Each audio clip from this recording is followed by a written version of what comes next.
So the next thing that happened on Friday Night SmackDown, and we get to the next segment of the night where we see John Cena. He comes down to the ring, and you know what? He gets a few things to talk about on SmackDown. He says that they're in a sold out crowd tonight in Milwaukee, Wisconsin, and all that stuff, and he wants to pretty much thank the WWE fans and all that stuff for everything that they do for him over the years by supporting him and all that stuff, because he says that for 20 years now that he's been with the company, it was the fans that saved him from getting fired and all that stuff. So he needs to thank the fans, and he says that he needs to go to Crown Jewel and beat Solo Sikoa, because he says if he don't, he says he'll lose that connection with the fans, and if he loses that connection with the fans, he knows he's going to lose everything, like getting into the ring and all that stuff. And he says that he don't want to lose that, you know.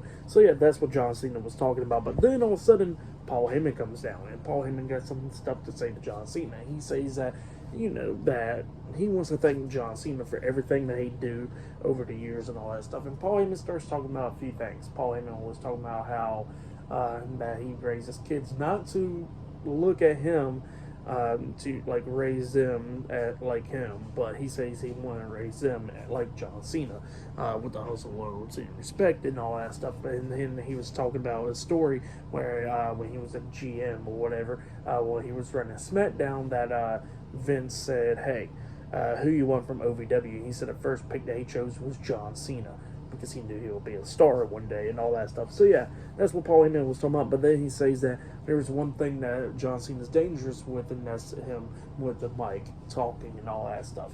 And he says that at Crown Jewel, once he loses that, he ain't gonna be no more, because he says that there's been some things. He says he could have been something like Paul Heyman talking and all that stuff, but then he says he had to have an issue with the bloodline. And he says that, yeah, Cena got hit with a spear, and he probably got, he can get a few broken ribs, but he'll get back up from that. And he says that he can get hit with the Uso splash by Jey Uso from Jimmy Uso, and he says that his sternum will be broken or whatever, and then he can get back up from that. And then he says there's one thing that he won't get back up from, and that is a Samoan spike to the throat, because once he loses the talk, he can't do nothing. So yeah, that's what Paul Heyman says to John Cena. And then all of a sudden we see Solo Sikoa run down to the ring, attacking John Cena from behind, beating him down and all that stuff. He lifts up Cena, his spinning Solo onto John Cena, picks him back up again, hits the Samoan spike on the Cena, laying him out. So yeah, Solo Sikoa laid out John Cena.